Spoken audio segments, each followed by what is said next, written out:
falsehood, you're faced with two options.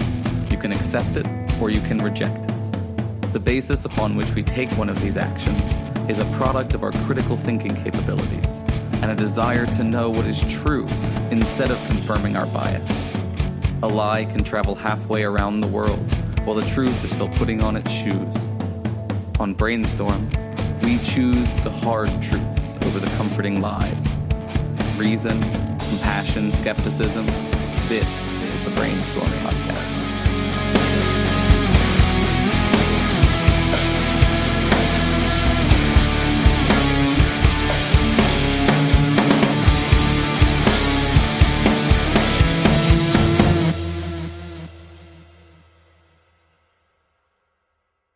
Hi, and welcome to the Brainstorm Podcast Skeptic Studio, the interview portion of the Brainstorm Podcast where we talk to a variety of folks with the intent to spread critical thinking, compassion, and skepticism. I'm Corey, and my panel tonight are Destin. Yo. Lisa. Me. Renee. Hello. Leo. Hey there. We're broadcasting from Lisa's apartment in Regina, Saskatchewan. Which means I can have a glass of wine later. That's right. The address is... And today is August 31st, 2018. Tonight's guest is the author of Social Media is Bullshit and The End of Privacy, as well as a comic writer and host of a variety of podcasts. The End of Privacy, 15-minute time limit, and the Jackie and BJ Mystery Show. Thanks for joining us, BJ. Hey, thank you so much for having me on. So I guess something I want to start off with is just a bit of your background. How did you get into writing these books, and what kind of education do you have, I guess? Not much of a great education. I should probably start out and say, I basically slept walk through 2 years at a technical college or a really small 2-year college, and then more or less did my own thing when I transferred to a 4-year at SUNY Potsdam. So I don't have much to say really on the college front, other than I had a good time. That's right. I don't know if that's an indictment of the American education system or not. Nice. But more importantly, back in high school, I wanted to be George Carlin. Okay. And so I figured out very quickly that, when you're not 21 in the United States, you're not allowed into a bar, but there's a loophole. And the loophole is if you rent out the bar, you can do whatever you want in it. And so I couldn't get booked on stand-up comedy shows the old-fashioned way because I was too young. So I'm like, okay, well, if I just book out this place, can I come in here and have it put on a concert and do comedy? They're like, yeah, if you book the place, you can do whatever you want. So I did that. I did 55 of those up and down the East Coast of the United States back when I was 18, 19 years old. And one thing you find out when you're 18, 19 and don't have a lot of money is you have to get very innovative with how you promote yourself. And so I was an early adopter of a lot of the different platforms before they really became mainstream things. I was on MySpace back when it actually worked. Right. Which is what I like to tell people, Facebook back when Facebook advertising actually worked. And so just by virtue of being early on these different platforms, I sort of lucked into, I guess, a marketing consulting background, because what had happened was people just started to come to me because they were like, "Oh, you're funny. The website's funny. How are you getting all these people to watch your stand-up or watch your really crappy public access TV show that you had?" And so from there, I got into relationships with companies like Sears back when Sears was the thing, and Sprint and NBC and Verizon and a few other ones. And so that's really what sent me on the course to write these books. Interesting. How did you go from going on MySpace and Facebook and whatnot into actually being involved with major companies like Verizon? Well, they saw what I was doing.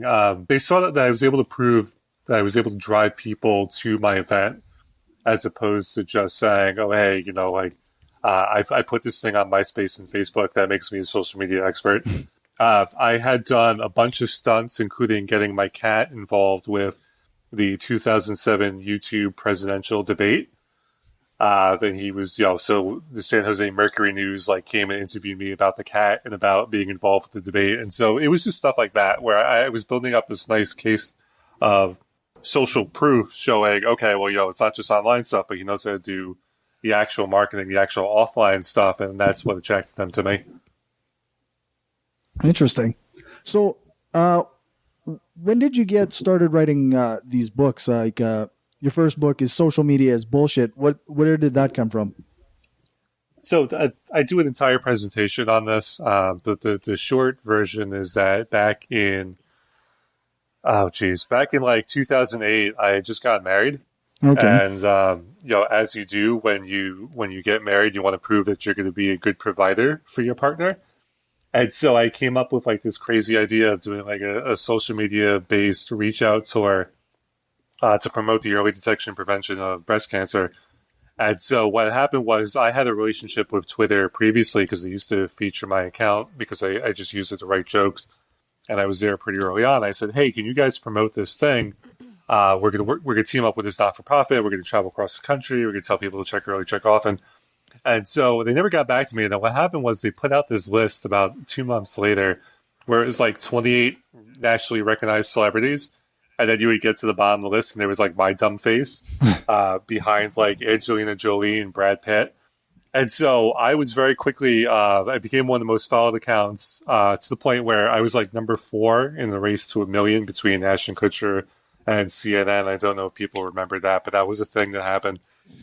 And so I was like a big believer of social media because it's like, oh wow, this is amazing and fantastic, and this is great. I wonder what'll happen if I try to get these people to donate, because at one point we had almost 1 million followers on there, and so we went out on tour and we were working with Sprint and Dunkin' Donuts, and we found that when we sent a tweet out, nobody would come to meet with us. And when we did a fundraiser, like nobody was donating any money. So when the tour ended, I was kind of like, okay, I had all of these things going on. We were one of the most followed accounts. People were, CNN had just done a article about like, it's called like the new stars of Twitter. You can still find it in their archive. And they featured us and they featured the breast cancer tour, but yet nothing worked. So I said, okay, we're going to take a step back and we're going to do this tour again, but we're going to do it the way that I know works, because I've been pretty good at getting news coverage for myself for doing stupid stunts like selling empty bags of air. So this Marine Corps colonel calls me up out of the blue and he's like, hey, could you do what you did with the breast cancer people, but for us? I said, sure, but we're going to do like a spectacle. Like we're going to have you set the world record for the most high fives given, which we did at the Philadelphia Independence Day Parade, which is the largest 4th of July parade in the United States. And we put him in the custom wrapped Shelby Mustang that people could come out and sign and, do that to thank the troops. And so that tour went on to be a huge success. They still do it to this day. It's almost 10 years on and they still do that tour. And so the difference between both projects is what led me to write about this, because I clearly there was a gap between what we think works with the internet and what actually works. Right. Yeah. I've been learning that quite a bit myself, with even just trying to get people to find out our podcast. Wait. What? I want to know what works. Like, what was the difference? What was the secret sauce? It was the stunts. It was the visual of, because when we drove around the country, my ex-wife and I, we were driving around in like a Chevy Impala, like a 2002 black Chevy Impala that had seen better days. And so it wasn't like a great visual, even though we managed to get some TV coverage of it. But with the colonel, what we did was we put him in a custom wrapped Shelby Mustang. And instead of just coming out to these different stops and saying, hey, come and meet the colonel, we said the colonel wants to give you a high five. So be at this place at this time. You'll get the high five and meet Colonel John Folsom, and you'll get to sign this custom wrapped Shelby Mustang, which looked beautiful on camera. And once we started doing that at the first couple of stops, and we had like TV coverage and we had pictures and people posting pictures of them like visually doing the act of signing the Mustang, that's what attracted people. There was like this really cool component to it that got people talking. So you just think naively, if you have like 1 million Twitter followers, even if you only get a small fraction of them to actually willing to donate, then it's going to be a success. But that's just the fraction is just too small, even with 1 million people, for example, is what you're saying. Yeah. Unless you have some sort of gimmick. Yeah, well, it's what's interesting is I tried this because I believe in testing everything. I'm very big in this is my theory, and we're gonna try it out and see what works and what doesn't, and then we're gonna keep trying and tweaking it over time. So in 2012, when Social Media is Bullshit came out, I said, okay, let's try this again, because it had been about 3 or 4 years since the initial breast cancer tour. And I put out a link on Twitter saying, hey, the book is coming out. Pre-orders are really important. You can click here and buy it. And of the, at the time, 800,000 followers or whatever it was, we only sold 28 copies through Twitter. And we sold over 7,000 copies by doing the old-fashioned stuff, like me going out to different bookstores and doing local radio appearances and book signings and TV appearances. So we found that, we think the tail wags the dog. We think the online stuff drives everything, but really it's just an amplifier for the offline stuff. Maybe. I mean, it might also be how it's, I don't know if you find that, I mean, I'm not a social media guru as you are, but if I just write, had a great day at the park with my son and picture, right? I'll get whatever bunch of likes, but nobody will say anything. It's not, it's meh, whatever. But if I say, had a great day at the park, what was your favorite thing that happened today? I don't know. There's certain ways, or I don't know. Yeah. They've also seemed to figure out that people like lists. Lists are somehow incredible clickbait. I don't really know why that's true, but it seems to be, so, you know what I mean? I don't know. I mean, we could talk about the lists also. That's a different, they're related, but a little distinct. The reason why, if you ask a question, it does really well is because of the way their algorithms are set up. People don't realize this, that when you post an outbound link on Facebook or Twitter, they de-emphasize that. They will not show that to the majority of people following it because they don't want people to leave the platform. But if you say something like, hey, how are you doing today? You're generating engagement on the platform, which is good for them and good for their advertisers. And so their system will go, oh, okay, that's something that I can go and show to other people because it keeps them around. That's the short version. There's been a bunch of theories that have come out over the years. There's a book called Contagious by Dr. Jonah Berger from University of Pennsylvania, which sort of details, if you're able to provoke a strong emotional reaction, you're more likely to get more engagement online than you would if you were just to post something as a matter of fact. I see that all the time. Yeah. I did something recently where, I got 2 really old cats. And so they don't do much, but when they do stuff, it's adorable because they're old. So, this one was just sort of sunning himself and smiling, or what to a human eye looks like he's smiling. So I took a picture of that and said, here's this grumpy old man sunning himself and smiling or something like that. And that did really well. But if I post something about my interest in pro wrestling, that it doesn't get anywhere near the engagement. So, the two components are being able to provoke an emotional reaction, which is what you saw with the breast cancer tour versus the high five tour, but also feeding Facebook's algorithm. That's why, if any of you use Instagram, you see people stuffing hashtags not in the post, but in the comment section, because they figured out that that's what Instagram's algorithm likes, and that's how it actually indexed the post. So lists are a different thing. List is more, I don't know if any of you have read Bullshit Jobs. It's a wonderful book. It just came out. But basically, the idea is that there's a lot of people who have jobs that they have to pretend they're busy. They really only have 2 hours of work out of a 9-hour workday. And the rest of the time, they're just sort of sitting there trying to justify why they're there. And so the reason why... salesman? Yeah, exactly. I don't even try to justify my time. Destin sells cars. We should. Awesome. I don't think that we should. So I'm with you on that. Yep. I'm an author. I work 4 hours a day because I know through psychological studies that I only have 4 hours of really great work in me each day, and after those 4 hours are used up, I'm toast. I'm not going to be able. I might be able to generate content, but most of that content's going to suck. So the theory with the lists, and again, it's just a theory, is that because we have so many people that work that just don't have much to do, if you create snackable content for them, they're able to browse it at work. And it's not that big of a time commitment as opposed to writing a really well-researched article about comic books or something. So true. I don't know. Yeah, I try to open a nice, well thought out, Atlantic expose, and I'll get 3 paragraphs in, and then of course have to do something at work, and then and I can't get my train of thought back, and certainly can't read when I'm not at work. That's crazy. Yeah, got other things to do. Netflix to the watch. other thing is that there's a lot of stuff out there that's just crap. And I don't want to. Yeah, I know I try not to sound dismissive, but yeah, like I've seen this working for different media companies here in New York City, where you have a bunch of 21, 22-year-olds, sometimes a little younger, and you sit down and you go, hey, you guys have to pump out 5 posts a day. We don't care what it's on as long as it has like these keywords. And so like I would say that the majority of content on the web is just, it's not really meant for you to sit down and have like a deep read of it, which is why it's so easy to tune out and check out after like that third paragraph, because it's just not, it's really just designed so that they're getting the search engine traffic.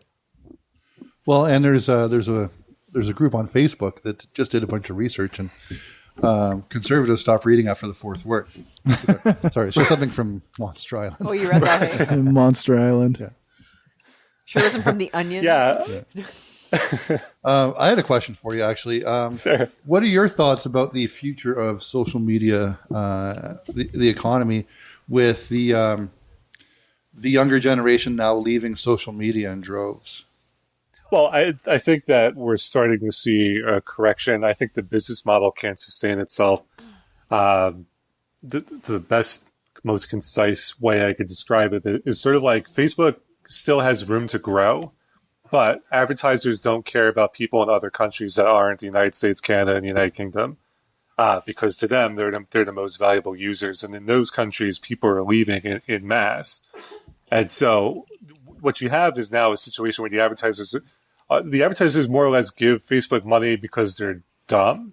And I could say like that's not just a generalization. That's having worked with advertising agencies and understanding how the industry works these days. It's become very corporatized, and so their expenditure on social media is like a line item. So they don't even think about it. But what's happening is you're starting to hear that rumbling of if all of the American, Canadian, and United Kingdom users are leaving, and those are the ones that are worth money, why are we putting money into Facebook? And then you have to factor in stuff like most of the traffic on the web, about like 60% of it is bots. It's not actually people. And there's actually now a class action lawsuit making its way through court in the United States where Facebook, again, for like the 3rd or 4th time, has over-exaggerated its reach, its ability to actually get to customers. And so there is going to be like this moment coming very soon where you can see advertisers start to pull their funding. And at that point, I don't really know what's going to happen. I just know, we're maybe 3 years out from that, maybe 4. But that's the thing that's coming up on the horizon. The other thing that's coming up on the horizon is, the privacy stuff where Canada is basically to clone the GDPR law over in the European Union, which is a very stringent privacy law and regulation that basically puts the hands back in the user. The people I talked to in the Canadian government, the Australian government, and the New Zealand government are all working on implementing basically a clone of that law. And in the United States, California just passed a law that's similar to GDPR. So that's sort of the second thing that's going to happen is now that we're putting power back in the hands of the users, what happens when a user turns around and goes, hey, I want you to delete all my stuff and I don't want to use Facebook anymore. Facebook becomes way less valuable as an ad targeting device because it doesn't really work if there's a bunch of individuals on it, but it works if there's millions and millions of people feeding data into it. But if that data starts to degrade or be deleted, then it becomes way less valuable. Yeah, it's pretty hard to generate algorithms if you have no data.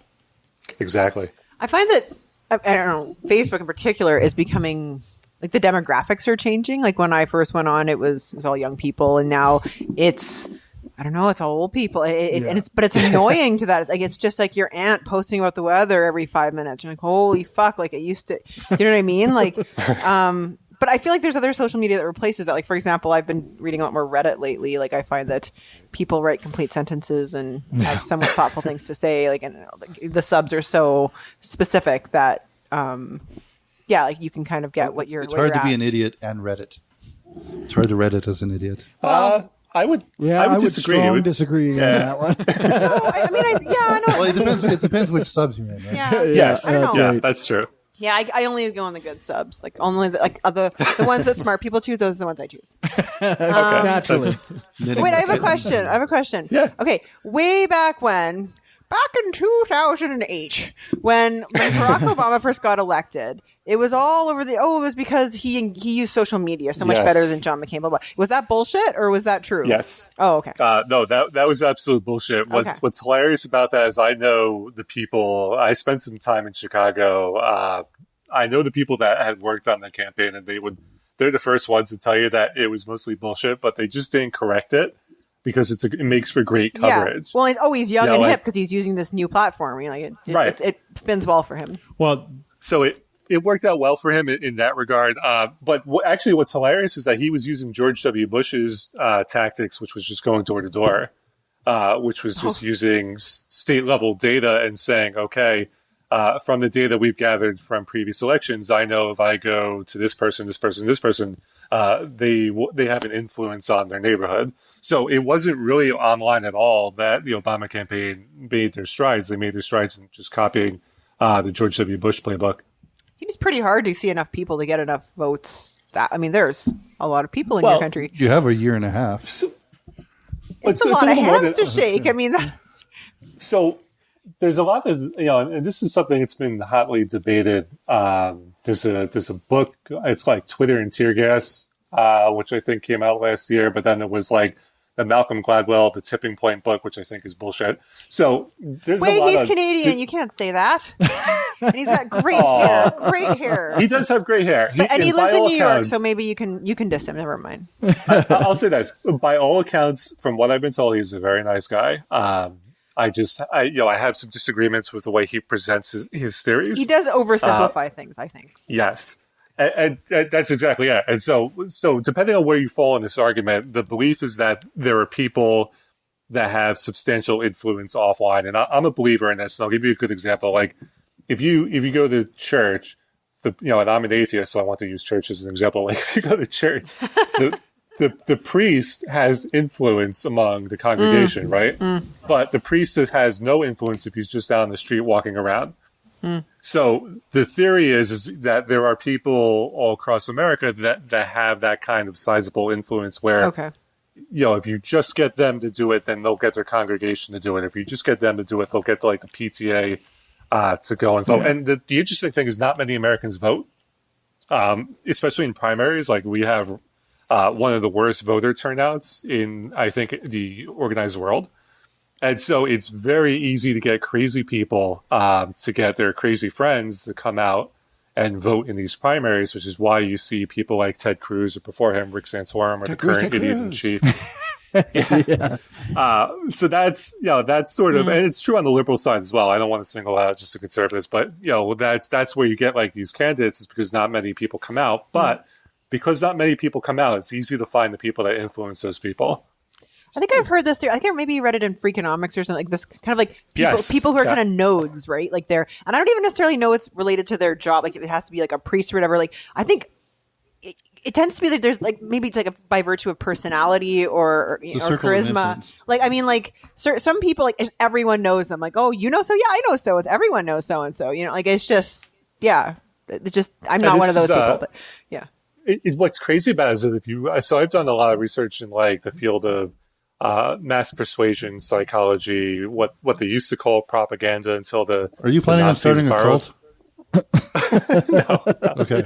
No, but the reason why I mentioned is that like America created, quote unquote, created propaganda, and that's what we used to call public relations. And so even back in the day, in the 1890s and 1900s and 1910s, they were talking about being able to influence large groups by, so for example, we hooked Americans on smoking because what we did was we took the soldiers that were going off to war in World War I, and part of their rations kits, we gave them cigarettes because prior to World War I in the United States, it wasn't considered manly to smoke. So they figured out that if they got all the GIs hooked, when the GIs came back, it was that, well, how can you say it's not manly? All the troops are smoking. And so they've been doing stuff like that since the 1890s. It's not that I don't think it doesn't work. Certainly they exaggerate the effects of it, but I think if you read Homo Deus and the book that came before it, Sapiens. Oh. Yeah, it's a great book. But he kind of talks about like we're herd animals to a certain extent, and so there is some truth to people wanting to follow the leader. We just have to figure out who that person is. Well, just as a little bit of side note, but when you mentioned the getting the soldiers hooked on smoking, because wasn't it later when they tried the same, a similar strategy with the women, trying to get women to smoke by presenting it as a feminist thing, like women deserve freedom and they should be able to smoke, and then they co-opted torches. Yeah, in the 70s. Like that was Edward Bernays or whoever that, like the... Yep, that was him. That's the guy. Torches of Liberty is what they called the cigarettes. Well, it's the same with shaving is a healthy thing, and you should do it for your health, for women. And that was all put out by companies like Gillette. Yeah, that's right. Because they're only getting half the demographic. I have a question kind of back to the other one as well. So that was just a digression. But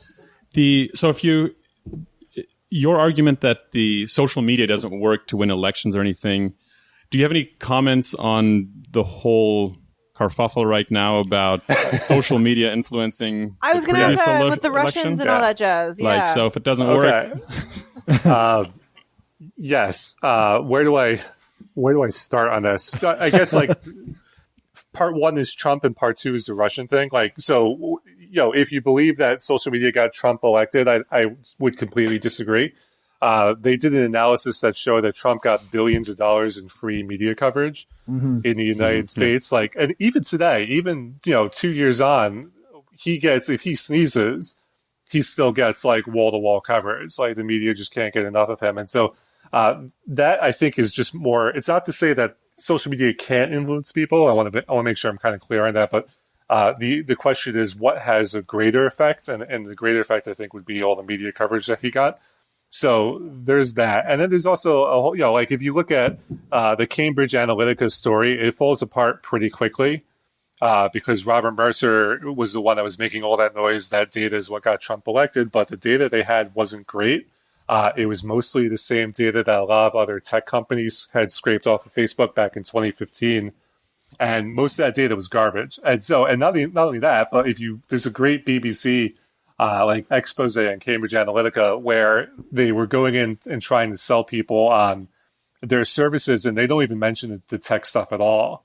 It was more like your standard, hey, if we get a bunch of prostitutes, male or female, we can make this one candidate look really bad, and that would be good for your candidate if you hire us. And so there's that, right? There's that component to it. The other component is, the media in the United States, bless their heart, and I count myself as a member, so I don't want to sound like I'm just crapping all over my friends here, but they have tended to gravitate towards this belief that the internet is magic, and you can see that going back to 1994, with Netscape. Netscape was just a ripoff of a government-sponsored, a government-developed web browser called Mosaic.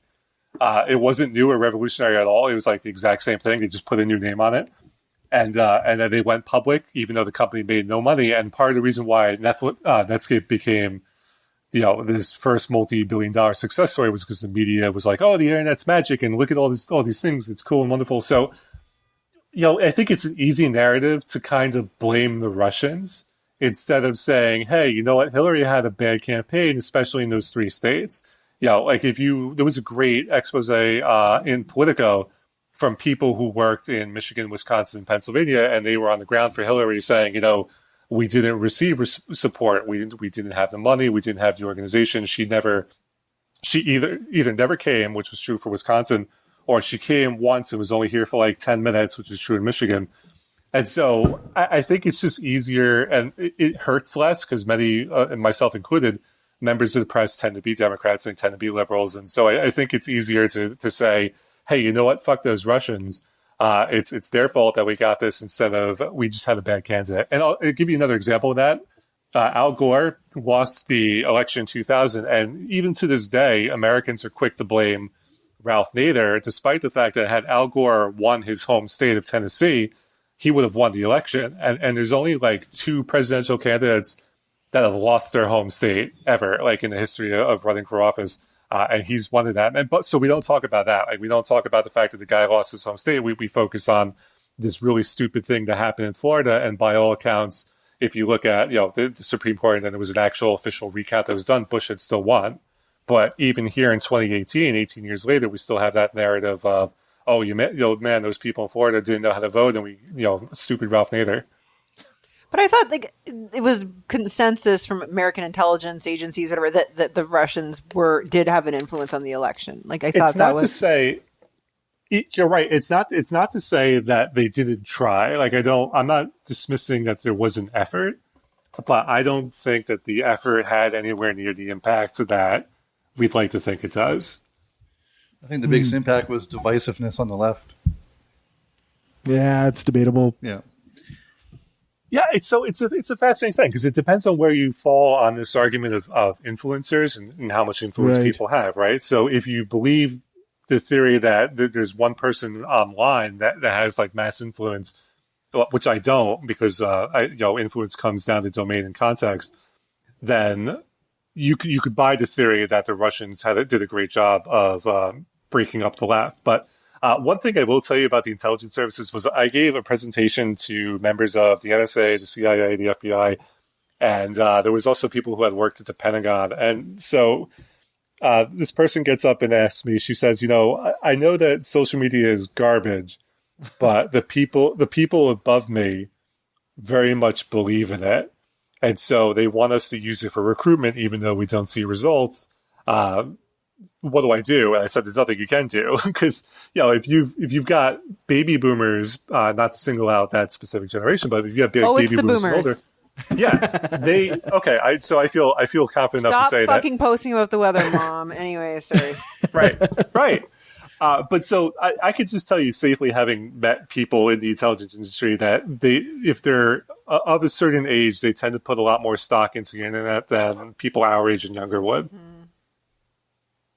I feel like I'm such a generationist, right? Like I'm like driving down the street and some like guys jaywalking. I'm like, yeah, that's right. You entitled baby boomer. Fuck you. I won't hit you. I'm so mean to them. I'm of the age where I remember before internet, and I remember the birth of the internet and its evolution. And I just think it's a tool to people that has just gotten way more publicity and has really outgrown everything it was expected of it originally. It's like it's the digital slap chop is what it is. I like that. I like because the slap chop can be useful, right? Like it's not to dismiss it entirely, but yeah, you're right. I think that the problem is that it's a great analogy. It's a great comparison. The thing I'll say is that, what's interesting and kind of hilarious is that when people ask me for marketing advice, the thing I tell them is to use email. And then the next question is, well, what do you mean email? Isn't email going to go away? And I'm like, no. And the reason why is because the internet was developed by academics and the government. It really wasn't privatized until the late 80s and 90s. And so the protocols and everything that operates, the very linchpin of the internet, came from that world of everyone's connected, everyone's organized. We're going to work together and coordinate on this. And now that it's become so privatized, you will never see anything like that again, where you have this form of mass cooperation that would allow something to come along and replace email. And so that's sort of what happens, that we allow these 4, it used to be 6, and now it's down to about 4 companies completely dominate the internet, at least in the Western world. And because of that, there's not a lot of innovation. You've got people playing around with cryptocurrency and the blockchain, which can be interesting, but they really can't do much else because everything else has been monopolized. It's kind of, I don't know. It's kind of a depressing yeah, a little discussion in a way. Yeah, what I try to do is I just try to make more jokes and references to pro wrestling when I do these conversations, because I don't think it's depressing, because if you study American history, this is what we've seen over and over again with any kind of mass medium, where it opened up and it was like this cool new frontier, and then it got monopolized, and then it got kind of boring and shitty, and then we found something else to get excited about. So I kind of just take the long view of this stuff, where the internet was fun. Now I think that we're going to move on to virtual reality, maybe, or maybe we'll go offline and maybe we'll do space exploration. I don't know, but I think we're going to find something else to get excited about. Sure. Well, I think we'll still always use the digital connectedness we have, because it is an amazing thing. But I think you're right. I think the internet we know now with social media, social networking, even just general media, I think it's all going to change, and it will become just an outlet for connecting to your 3D processing and stuff like that. Yeah, that seems to be what the trend line. And the other thing is, if you follow the money, I mean, the money will almost always tell you the story, right? So whatever right Disney now, everything decides. on the air. Yeah. So like since 1994, everything has been given away free on the internet because the idea was, advertising would always be here to sustain it. But now in 2018, you've got advertisers saying, hey, wait a second, it's been over 20 years and we still have questions. I mean, so this is like off the beaten path, but it's related. Netflix terrifies Hollywood. Like they're constantly, if you read the Hollywood Reporter or Variety, there's constantly these things about, Netflix is changing everything. And Netflix said that they can reach like 400 million people around the world. But then you always see in parenthesis right after that, Netflix refuses to release any actual data. Mm-hmm. So they get away with that the same way the internet companies has gotten away with that for the past 20 years. But that can't last. There's going to come a point where everyone's going to kind of go, hey, wait, I'm not getting a return on this. So why do I just keep giving you my money? Well, and like with media, like I haven't had cable in 15 years because why would I? Right. And that's just it. The big giant conglomerates, the big giant, your cable companies, even your cell phone carriers, none of them have progressed. The music industry is completely different than it was 10 years ago. But the companies that don't progress, they die. Look at Blockbuster Video. That's exactly you know what it. I mean? That's exactly it. So the internet has changed things. I know sure. that's what I was getting to. Like Hollywood is terrified of Netflix, but they're not doing anything about it except for a couple TV stations have their own online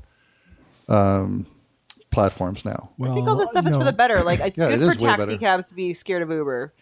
Fuck taxis. The thing is the bigger companies are actually adopting the Netflix model. Like you look, Disney is going to set up their own streaming service. So, right. I mean, they see what makes money and then they go, okay, we'll do that. Netflix is the bigger company now. not than Disney, but not than Disney, no. But remember, we don't actually have hard data from Netflix on anything. If you go through any sort of article or press release, or anything really written about Netflix, I keep wanting to call them Netscape for some reason. But if you look, it's always their data. Like they have never released actual concrete, this is how many users we really have. Well, they have earning reports and stuff, don't they? Yeah, but even then, I think that they're still using we have an estimated like 400 million users around the world. Sure. It doesn't break it down to daily active users or monthly active users or any sort of like real metric. And they don't advertise. Do they? Netflix? Oh yeah. What did? Yeah, Netflix advertises. To me though, like they don't run ads. So just last week they've started an experiment with some binge watchers where if you are binge watching a show and you're waiting for the next episode to load, people are starting to see advertisements. Fuck that shit! No. They are certainly thinking that way. Because if you think about it, like even Hulu, like you pay for Hulu, but Hulu still has ads unless you pay we don't have extra Hulu. For like the ad free. We don't have it. Like straight up. It's worth it. It's got Brooklyn 99 on it. No, like Canada, you can't. Canada like doesn't VPN have Hulu. it. I guess if you tried, you could, but you can't legally get it here. Yeah. That kills me. It's such bullshit. Like, okay, so this is, and our Netflix is shittier than yours, like way shittier. We don't get nearly the same shit as you. It's terrible. Yeah, I don't understand. Okay, so like if you're a company and you're bragging about how many users you have, like, I can reach 400 million people around the world, then why can't everyone around the world watch the same thing? And don't tell me it's rights issues. They say that's a government regulation. It is. Yeah. in Canada, it's because of the CRTC. Yeah. They're like our, they're like our, what's it called? FCC? Yeah. Minimum 10% or 30% Canadian content or something. On anything that's provided for as entertainment. But also like certain networks might have rights to air whatever Vampire Diaries in Canada, therefore they can't have it on Netflix or whatever. They have to have special agreements for that kind of thing or whatever. Yeah. Well, couldn't you just put on like every episode of Degrassi on Hulu? And, like, wouldn't that just balance things out? I think you can get it on Crave, can't you? Probably. We have a Canadian thing. Crave sucks. Yeah, but It has some better shows, but anyway, we can VPN and then right. And then get into. But, American the baby Netflix. boomers ain't gonna figure that shit out. Right? Well, Yeah, that's exactly. their fucking problem, isn't it? I know. I'm just saying it's not. Anyway. Well, and it's not conducive for Hulu to be like that, where you have to be able to VPN. Like it would be in their best interest to just figure out a way to be in Canada. Yeah. Well, the CRTC, all of everything in there is archaic. We don't have digital radio here because CRTC decided we didn't need it. So, in my car, where I would have digital radio and I would have digital traffic reports, they don't exist. Jeez. Yeah. I'm sorry, that does suck. I will say this. I will say this though. Like when Trump got elected, we got healthcare, no guns. That's where I'm going with that. When he got elected, I was like, maybe it's time to go to graduate school in Toronto. Do you know? As soon as he got elected, our immigration website got shut down. Really? Yeah. Yeah, it crashed because people were. So many people were on it. They were getting denial of. Yeah. Oh, jeez. Yeah, they did that. Yeah. That happened. But yeah, you guys I don't have know. better like, hockey. So. We have better hockey, better healthcare. You have better media, like better, Netflix, all that shit, and shipping so much for like Amazon, so much better. It's hard to say. You guys have Fox and Friends. We don't, so I'm jealous. You can't get that up there. I think. I don't watch it. So wait, Fox doesn't broadcast in Canada? No, it does. No, Yeah. But none of us have cable, right? No. Ah, that's right. Yeah, we're not boomers. Fuck those assholes. Right. You have a title for the episode. Fuck those assholes. No, I the like boomers. that. Fuck Okay, yeah. we probably don't have any listeners for that, do we? Probably Are we not. ostracizing any of our boomer listeners? We might have some boomer. They probably want to listeners. fuck their own generation, though. They're like, fuck that shit. Well, they already fucked everybody else's. Yes, they have. Might as well get Yeah. to their generation. Oh, you don't want to buy a house. Titled assholes. Anyway. So No, I look. I'm what they call a Xennial. So you're not quite a millennial. You're not quite Gen X. You were born between 77 and 83. Oh, yeah, I'm one of those, too. Yeah, I don't like the buzzwords, but I make an exception for that because I've dated people 10 years younger than me who are actual millennials, and it's so different. Like they've got a really different experience. So I found like that millennials we're not the same. They're so not I the definitely same like kind that. of human. No. Right. No. And the Gen Xers, like 3 of these guys are Gen Xers, and they're always just like, hey, how about whatever? I don't know. Remember the all 90s? that stuff And you don't like, remember. You mean like Captain Planet? Remember when life was actually good? Were you optimistic about the when future? things were actually good?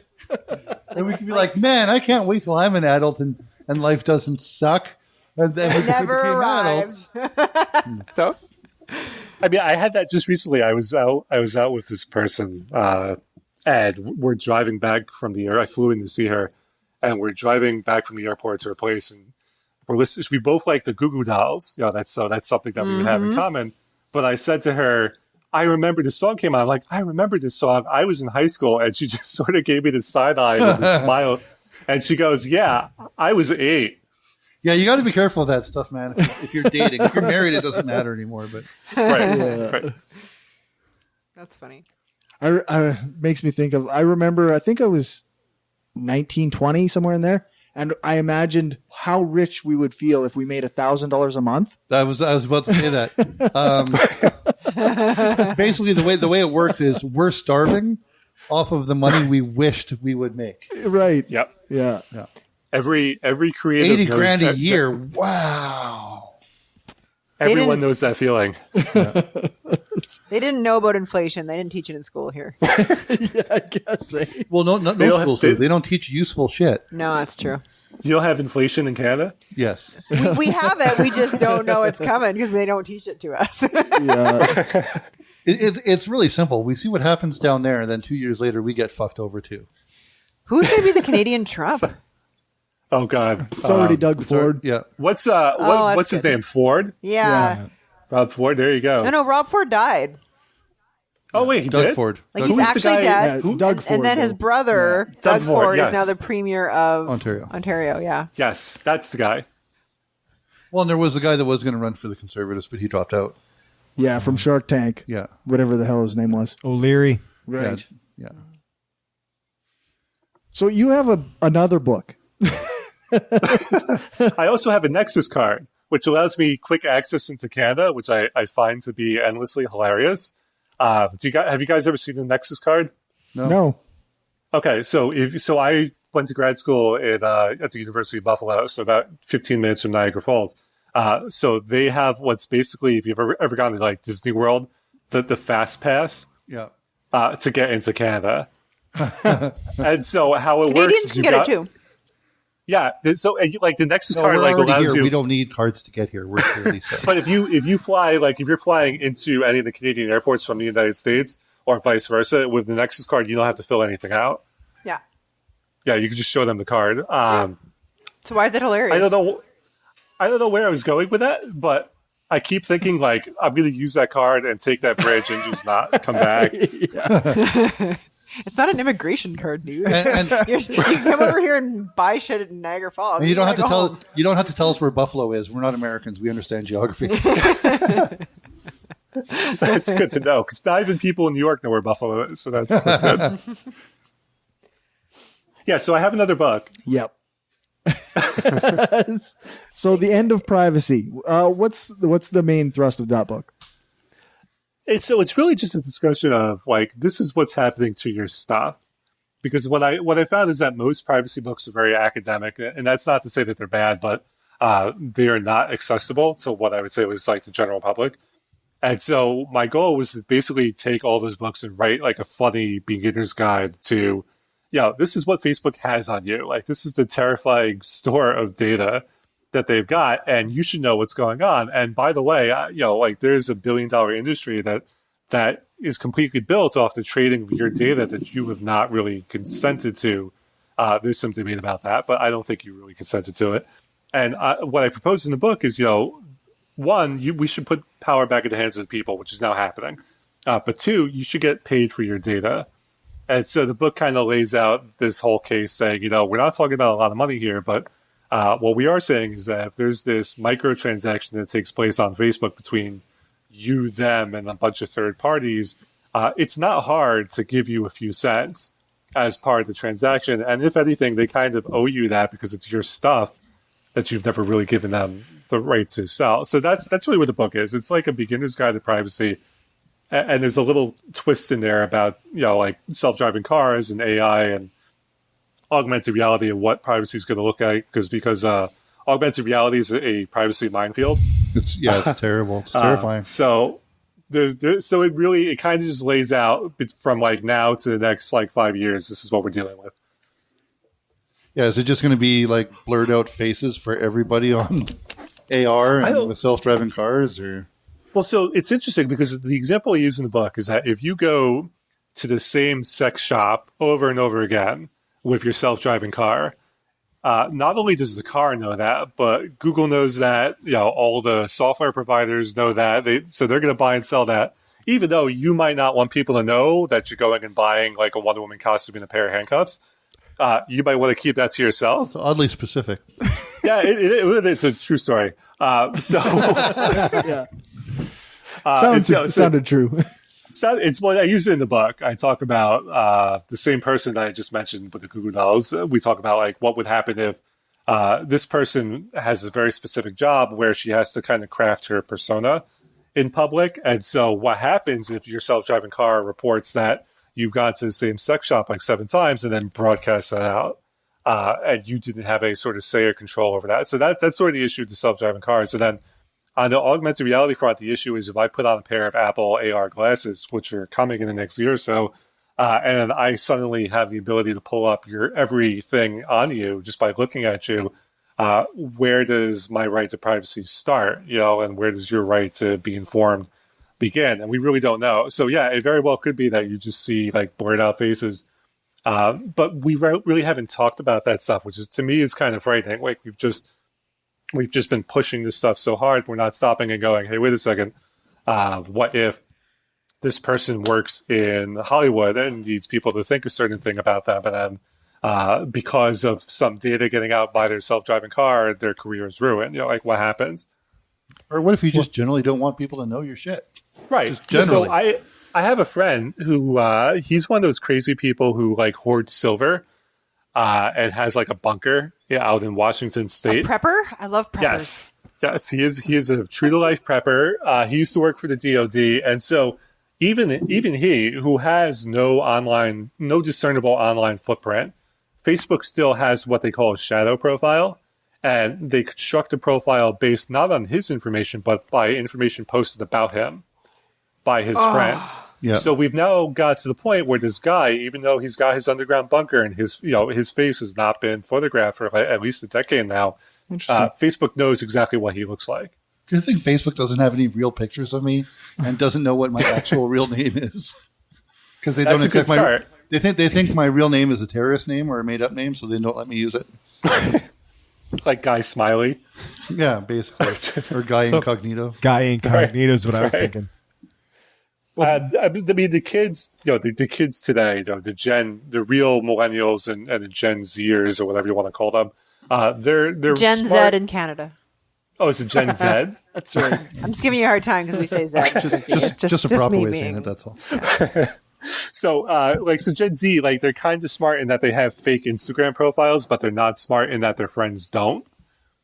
And so, you can have a fake Instagram profile, but if your friend posts a picture and tags you, then they've got you. Like they've got data on you, and so there's a really, the larger world has really come to the agreement that human rights, that privacy is a human right. It's only really in the United States where we've got this attitude of, if you use Facebook, you're surrendering your data, so just live with it or just deal with it. But even that, well, Americans aren't worried about their rights at all, are they? They've never been really concerned about, unless it involves guns, right? And then they're very concerned. Well, those self-driving cars, aren't we already there? That we all have a tracking device, like our phones. The GPS is always on. Like they could, Google and Apple already have the data of how many times everybody went to the sex shop this last week. Right, and so what's happening right now is, well, they might be. So what's happening now is that Google Maps in the past year has gotten really aggressive. I don't know if you guys, if the app behaves differently in Canada, but in the United States, it's gotten really aggressive about, like, if you take a picture and you're out at the movie theater, Google Maps will be like, hey, this is a great photo. It would be really helpful if you uploaded this photo with all of the geographic data. I've not seen that. To Google Maps. I've gotten maybe like 3 or 4 in the past year or so. Okay, but not aggressive, but it worries me, It's gotten, I've seen it more and more frequently, but I drive around the city more than anybody else because that's what I do for a living. Right. So, and every day on a test drive, I'll see 1 or 2 of those as I'm driving by a theater or. Oh, I never got those. Yeah. And so it's certainly true. Like, the reason why Google Maps can tell you traffic is because it's bouncing off of everyone's cell phone that's sitting in traffic. So it's certainly true that Google knows where you are. I mean, they like to tell you that they're not actively sharing that data. The difference with the self-driving cars is that it's not just Google. You're talking about Uber, you're talking about Apple, you're talking about Ford. And all it takes is just one of those companies to get that data. I mean, it also only takes one of those companies to not store it properly or have a privacy. But exactly. You're it's not just like one repository. It's like every company has its repository. And that seems like that constantly happens with all kinds of like student loans and there's have you guys seen the website haveyoubeenpwned.com? Is that what it's called? You can check to see if you can put your email address and it'll tell you if your email was subject to a recent privacy breach. Yeah. I talk about that in the book as well. Really what that comes down to is money. It's just that the companies don't want to pay to harden the security infrastructure. Yeah. They found it's less expensive to go, oh, my bad, pay a fine, and just sort of move on to the thing that they're doing. The good news is that the GDPR law and the Canadian law that's coming is that GDPR has very stiff fines about that. So you can now be fined upwards of billions of dollars if you're found to be liable for a data breach. So it sucks, but I have some confidence that it'll go away soon, at least that aspect of it. So what do you mean when you say that people should be compensated for that data? Like how would that even work? So it's an argument that's been floating around since the late 90s, and it takes a lot of different forms. So I'll give you the argument that sort of inspired me, and I'll let you guys tell me if it's crazy or not. There's this guy named Jaron Lanier. His books are awful, but he's a very good speaker. And so what he said was basically, Spotify and a lot of different companies have ruined the business model for musicians to the point where, if you're a musician, you either have to sell merchandise or you have to tour constantly. But the idea that you're going to make money just off of singular tracks doesn't exist anymore because you're getting paid, fractions of a cent each time it's streamed. And so how do we get these artists to continue making music? And what he says is, what if we pay them for the data? What if we pay them for, not just putting out the song, but just taking the time to do it? And then that kind of folds into that universal basic income argument. That's where I saw it originally, but my attitude is a little different. Where I sort of diverge from Lanier is where, I'm very aware, having worked in the advertising industry, of all of these transactions that take place when you load up every single website. And to me, you have not consented to that. Like, you have not consented to have 700 ad trackers load up when you visit like TechCrunch or whatever popular tech blog or whatever it is that you want to visit. So if I haven't consented to this, then what they're doing is theft. And so I think that there should be some kind of compensation. It's not that I mind that you have access to my data, but I mind that you're turning a profit on it. So those are sort of different sides of that argument. Is that one side is very much like, we've crippled artists and creators. They're not able to make money with the way the economics of the internet works. Therefore, we should pay them. We should compensate them for their data in one way, shape, or form. And then my side of the argument is, you haven't consented to have your data collected and sold. So as long as you have consented to that, I think you should be compensated for it. Would you get whatever Facebook credits? Would they how would they Facebook pennies? So, I don't know.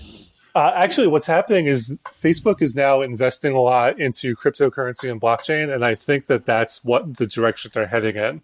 Because we're not, I should be clear, we're not talking about a lot of money in terms of your data. Like, your data individually might be worth like $300 per year.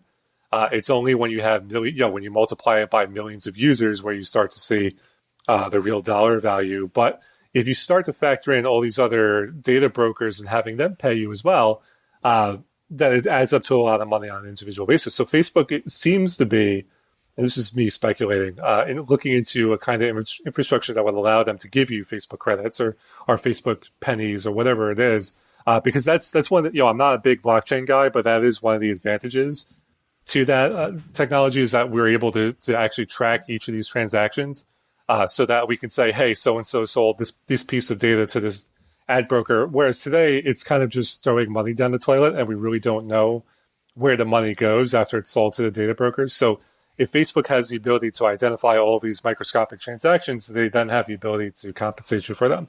Well, and you would be getting invoiced on it, and you would know exactly where all your data is going to. That's right. But sorry, what would motivate Facebook to do that? Like, why would they want to cut you in on this? Yeah. So what's going to happen is if the advertisers revolt, and it's coming, like you could already sort of see like, it's like a slow moving car wreck, right? Like, we're at the stage where the car is starting to weave out of control, but it's still on the road.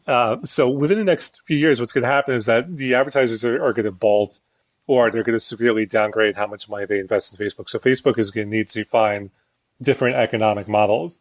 And so one of the things that I float in the book, and Sheryl Sandberg has since kind of floated this idea as well, is either paying for Facebook so that you get like a creepy free version of it, or you get cut into the transactions where you opt in and say, okay, you guys can collect whatever data you want. That'll give you money, but I'm going to get a piece of that. So I think what you can see is them looking for different business models. Because you got to remember, like, there's a great book called Chaos Monkeys by a guy that had actually worked at Facebook on the advertising team. And what he says is, they didn't, even going into the IPO, they did not have a business model. Like, they did not have any sort of real advertising functionality. It was only after they went public that they sort of bolted on the thing that they have now. So to them, with the way that they operate, it's not out of question for them to go, hey, we're going to change our model. Like, overnight. Like, they could just as easily drop what they got and change it, or do something on the fly. Or they can just stop existing. That'd be cool too.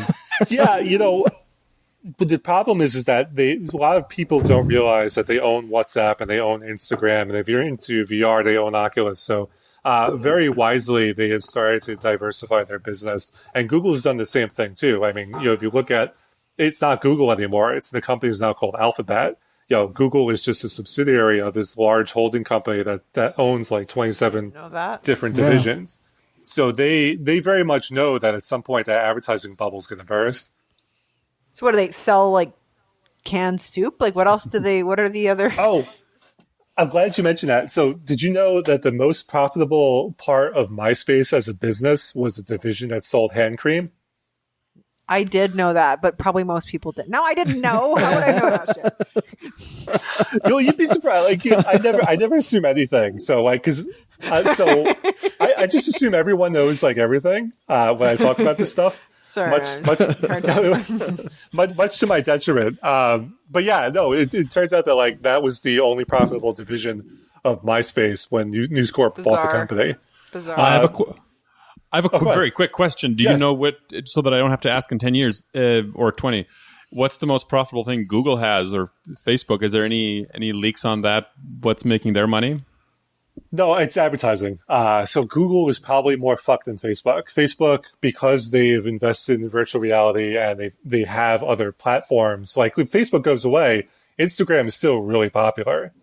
In fact, you still, even though they're starting to see a little decline in usage, it's still growing in the Western world, which makes it valuable to advertisers. So if the advertising bubble pops, then I don't know what Google has, because we're still a few years away from the Waymo vehicles being profitable, and YouTube itself is not profitable.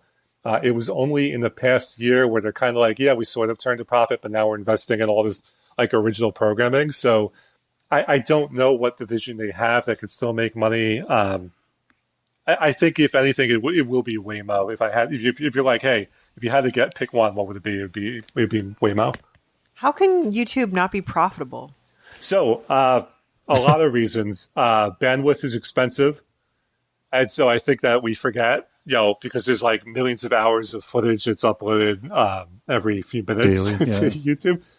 So they have some killer server costs. But the other thing is that it's never been profitable. Like since the beginning, YouTube has been entirely dependent on dumb companies basically just sort of giving them money. But because they have all these other built-in costs, they've never been able to turn a profit. Funny enough, Amazon's the same way. If you look at Amazon's statements, the only division Amazon has that makes money is AWS.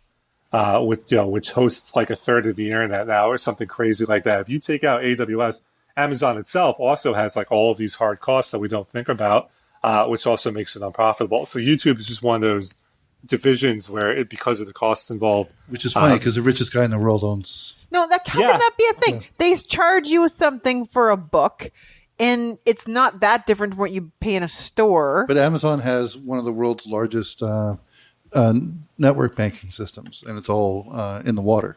But why don't they require a profit margin on the shit they sell? I don't understand. Investors are so. There's a great book. I think it's called The Four by Professor Scott Galloway. It came out last year, and what he talks about is that the reason why Amazon's able to be Amazon, the way we think of it, is because investors are dumb and keep throwing money into it. And as long as because it's easy money, like as long as someone is dumb enough to write them a check for $100 million, it doesn't matter that they're not profitable. They can just keep doing their thing. Isn't that like a Ponzi scheme? Oh yeah, but that's Wall Street. But the legal way. Yeah.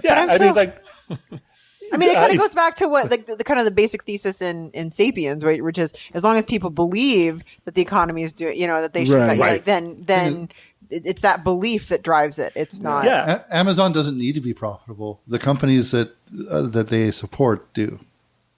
Right. Right, and as long as investors see an increase on their dividends but investors aren't stupid. They're just assuming that other investors will also think this, and then the value will grow. Right? But the thing you have to remember is that more and more trading is being done by algorithms and not people. Yeah, and lots of bots. I would probably all trades mostly. Yeah, no? They don't factor stuff like that in. Like they don't stop and consider, hey, wait a minute, is this like a giant fraud? It just goes, hey, this stock is doing really good. We should buy more of it. Like it's not a terribly sophisticated system that they got. When I was a day trader, the company I worked for was tied directly into both the TFSA the Toronto market and the American market. So when we were doing trades back then, this would have been 2008-ish. So any trades we were making were happening instantaneously because we were tied directly to the NASDAQ or whatever, right? And so we had real-time tickers, and we were seeing all the real-time trades. And we were seeing, you can see when the bots are trading because the blocks are perfect every time. And they're full blocks. And and they're trading a block or 10 blocks at a time. Oh. And that doesn't happen when you have people trading. Interesting. Because share sizes, like people are trading 142 shares of something, or they're never trading full blocks. And day traders could actually find a small enough stock that's being traded by the bots, and you can push the bots around to actually change what the bot's thinking the stock's doing. So it'll artificially increase or drop the value of that stock, and that's how day traders made money. Right. The computer's only smart as you program it to be, right? And these sort of optimization algorithms looking for local maximum, local minimum are very easy. They can run away, right? Yeah, and that's what like people push stocks. That's what it's called. So you got 10 people on the same stock, and everybody is buying the blocks, and they're pushing the stock value up. The bots jump on board with buying because the stock's going up, and it gets to the very top. You short and then sell. As soon as all your stocks come out, plummets, and then you make all that money on the way down. Interesting. Anyway, so that's illegal, but that's but that's what we did. But that's how it works. Well, if you look at the American economy right now, no one can tell you with straight face why it's doing well. It just seems to be doing well. They call it the Wile E. Coyote economy, and that's exactly what we're talking about here. Don't look down. But the economy is based on confidence. As long as Americans are the most confident humans, right? Like I remember going to Poland, Australians. Right? No. Okay, so I went to Poland once, right? Okay, and I go to the post office to buy a stamp, and there's 15 people in line, very, neatly queued up, and I get in the back of the line. That's cool. And this woman comes in who is clearly American, giant blonde hair and the drawl accent. And then she marks straight up to the front of the line and say, "Hey, y'all, where do I buy me a stamp?" And it's just butting in front of everyone, and everyone's kind of flabbergasted. But that's the kind of confidence that Americans have, right? It's just that's me. I'm here. I need to buy a stamp. I don't know what the fuck you guys are doing waiting in line. Anyways. Bunch of suckers.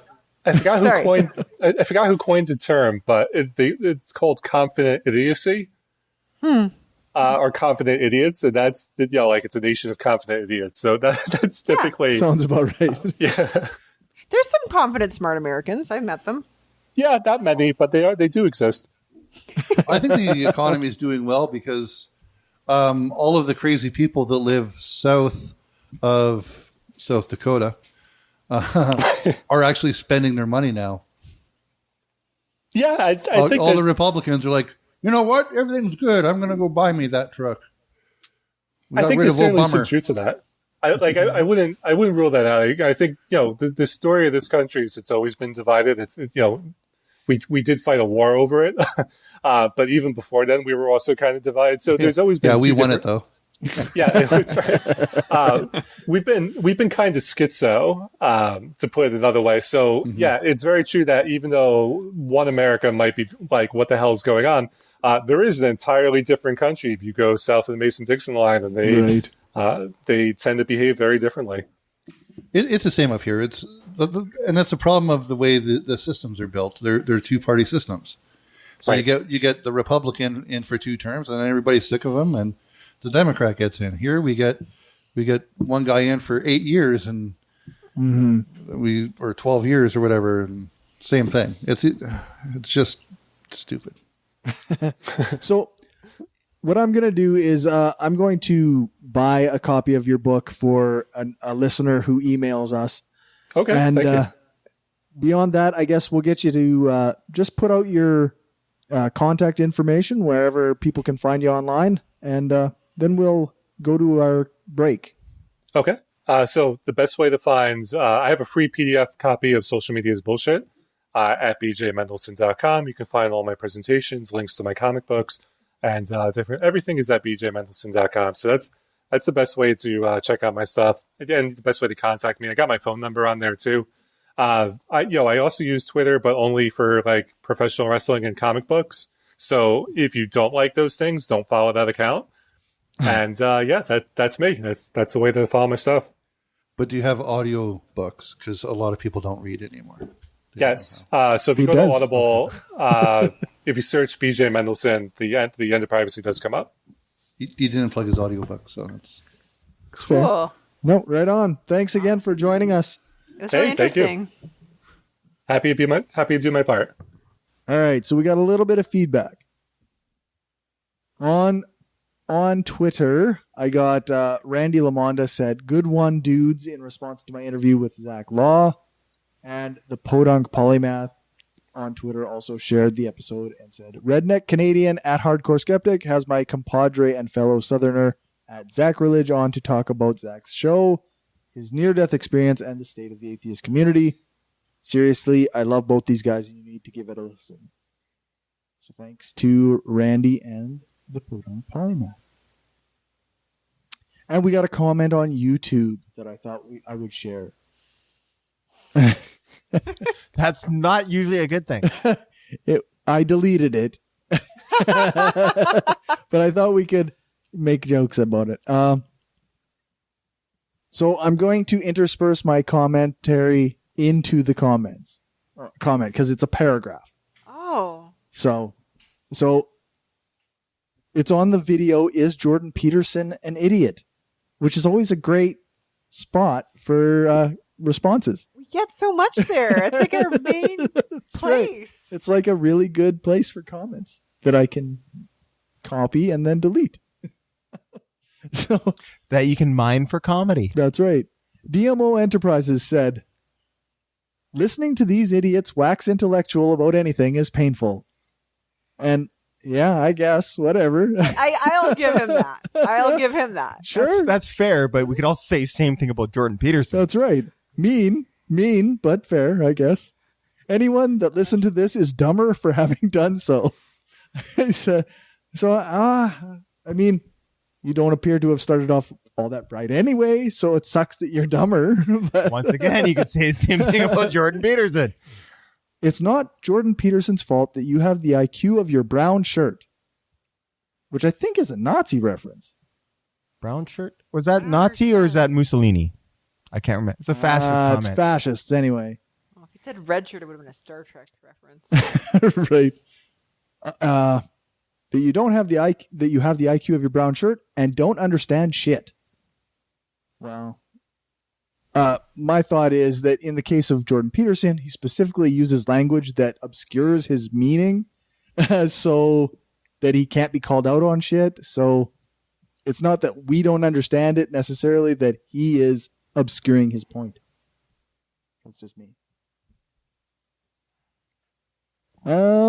I understood all of your 12 minutes about how you don't understand fuck all. Though I'll admit, between all your ums, awkward silences, and derps, it was a bit challenging to translate all the ways you say I don't get it. So my thought is that this person has never had a conversation with a real human, probably because they're an awkward 16-year-old white boy who lives in their mom's basement and listens to Daddy Peterson on YouTube all day. It's hard to say. Don't think saying though makes your argument invalid. So no, that's saying. Right. Pretty sure Peterson has some pretty interesting pauses while he's talking. Yeah, so that's right. I can really make this all about Peterson. Yeah, that's right. In my defense, handicapped is not my native language, which is pretty fucking shitty to say. Like, that's ableist as fuck. And like saying you don't understand shit is in no way a rebuttal to anything, which is, I guess, true. No, but that wasn't my argument in that segment. No. My argument in that segment was, I feel like I'm a smart enough person that I should be able to understand your argument. I think you might just be saying nonsense because it doesn't make any sense. That was the argument. The argument wasn't, I don't understand, therefore you're wrong. It was, no, I think you just don't make sense, and that's why I don't understand. Yeah, like that was the argument. Either Peterson is garbage at communication, or he's not saying anything worth listening Or to. both. Or both. It's not. And I wasn't saying I don't understand something, therefore it's not true. Right. Yeah. I would have failed physics, or should have failed physics, because like so much shit didn't make sense. That's your failure, he says. No, he's missing the argument, or she, I suppose. His framing is his, and this is a weird one. His framing, his failure, is his BS divisive terms of left versus right, which I don't know, seemed weird at the end to be like Jordan Peterson's BS is that he frames things in left versus right. But from my perspective, that's Jordan Peterson's shtick. He has to. Because he's afraid of the commies. I've never really watched enough Peterson to really understand it. I started listening to his podcast. But it just seems to me Peterson, all he is he was just a run-of-the-mill prof that got put in the spotlight. Now he's fucking running with it. Yeah. And in the end, he has nothing really much more to add to it other than he's trying to keep extending his 15 minutes of fame. Yeah. Well, that's right. My thought is the entire comment reads like a Peterson crony defending his daddy right up until the end when he actually calls Peterson's rhetoric BS for some reason. So maybe he has some potential. This DMO Enterprises has some potential to learn how to reason. But I doubt it, since he completely missed the point of what we said in that video. I've never dissected a dumb YouTube comment so much. Like, I've never thought about it so much. I'm proud of you, Corey. You made it all the way through the paragraph. I would have made it like, 3. All right, yeah, fuck this guy. I don't care. Yeah. It doesn't matter. It really doesn't. But it does bother me that he misunderstood the argument that we're making. Definitely completely missed the point. Like, I don't understand what Peterson's saying, and I should. He should be able to communicate it to me in such a way that I understand. I mean, yeah. Even if I don't agree with your argument, I should be able to understand what you're saying. Yeah, and I think he so confuddles things. I'm just like, I think you're just full of shit. Like, I don't think I'm dumb. I think you're just full of shit. Yeah. A lot of people have made the point that, like you say, like he does that on purpose. Yes. To seem smart. Yeah.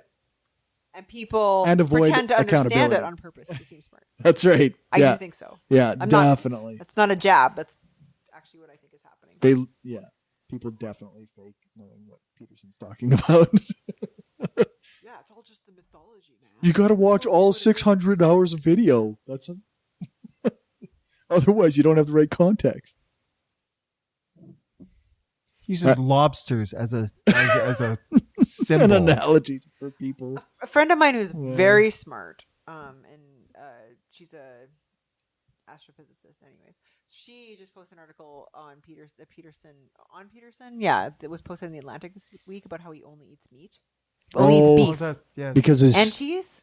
Because his idiot child and his daughter too. Yeah, both of them together. That's and all. Now she thinks she's a nutritionist who can teach people about nutrition if they just sign up to her Patreon. I know a guy who eats only meat. Like he will, and I'm like, but how do you poop? And he's like, no, I poop just fine. And I'm like, liar. Okay. Liar. No, he Your says friend he is does. a liar. I don't check his poop, but I never said he's my friend. But he's a guy I know. But I mean, if you think about it, like some cultures, like you think about like the Inuit people, they must not eat a lot of vegetables because there's like traditionally because it would have been a lot of like I don't know. Maybe it's possible, but it doesn't necessarily mean it's the healthiest way to go. I'm just saying. Well, that's. But is it just me? Like, if my stereotypical. I mean, anyway, I don't get it, but yeah, I think people should eat vegetables. Actually, there's plenty of science that shows that much meat is actually going to harm your health, because actually, I mean, as hard as it might be to believe or accept, vegan diets are better for us. I don't know that there is any actual like control to everything's got to be like reported by people. It's and we're in a culture where they might not just. I don't know. Anyways, but like I just wonder if you looked at health outcomes of a true traditional, like say Inuit society, that people were not eating like refined carbs and or any like really I don't know where you're going to get vegetables in the tundra. So like presumably I mean I think there's also there's also other X factors really of it curious. Too because I mean yes they have to subsist on a strictly meat diet because there's no vegetables. but they're also expounding a lot of fucking calories. Right. Well, but also I don't know. Traditionally, are people living to 70 or 80 years old? Right. That's what you know. What I mean? There's another question. It's just if you have other factors that are not like that reduce your longevity, it might those things might not come into play. I do know that there certainly is evidence to show that eating a diet high in vegetables is a counter corollary to getting like GI cancers, so like stomach cancer, colorectal cancer, or they all become way less common when you eat a lot of vegetables. There's no question about that. So, and those cancers really suck. So don't. Yeah. If you can avoid it. If you can avoid it. That shit. Sorry, Jordan Peterson. I think we're done. Speaking of shit. Speaking of shit. I think we're done with Jordan Peters. We have no new patrons, but I want to say a special thank you to our top patrons. Bassett Sammy, Destin Doesn't Suck That Much, Daryl Goosen, Aaron Young, William Driver, and Positively Skeptical. Becoming a top patron means you donate at the skeptic level, which is $5 per episode or higher on patreon.com/brainstormpodcast. We got a review on Stitcher, which I normally don't check. And apparently it was 7 months ago. So sorry, atheist mom, who gave us 5 stars. She said, "Fun times. This show addresses current topics, including the latest pseudoscience, stupid religious stuff, and other happenings in the culture wars. I learn something every time I listen." So that's cool.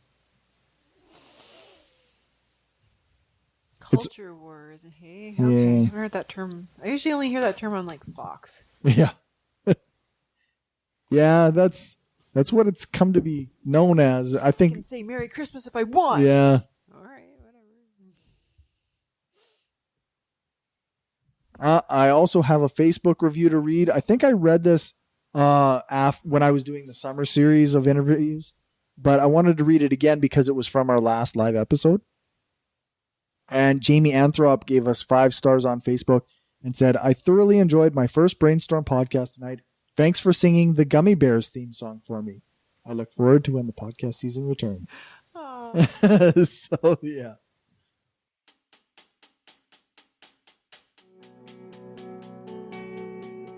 Hey folks, Corey here just to do the closing. And I just wanted to mention that we actually did get a new patron after we recorded this and before I did the editing.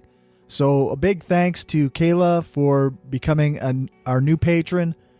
For everything else, you can check out the show notes at thebrainstormpodcast.com and our website, brainstormblog.net.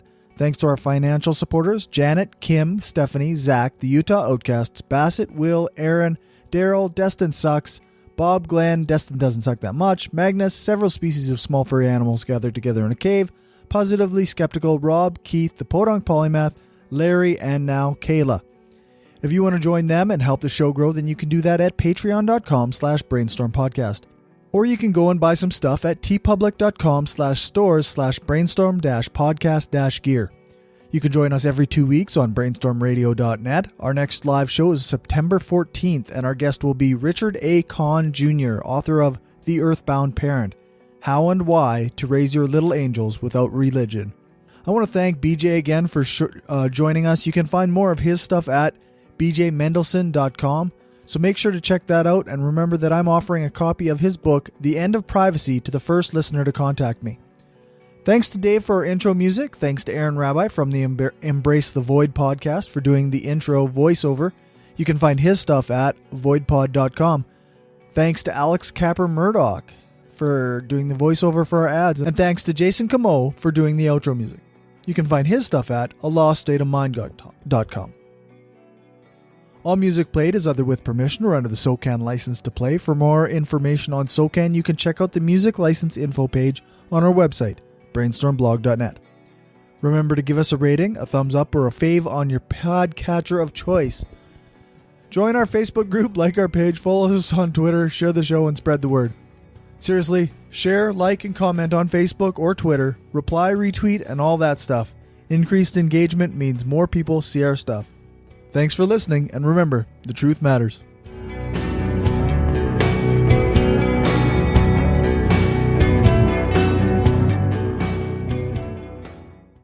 This is an opinion-based podcast. Each person on the podcast is responsible for their own opinions, and those opinions don't necessarily reflect the views of the rest of the panel. Any guests or anyone associated with the people on the podcast, such as spouses, partners, children, other family members, friends, or employers. No one person speaks for the podcast with the possible exception of Corey, and he doesn't speak for anyone else on the show. The Brainstorm podcast does not represent the views of our sponsors.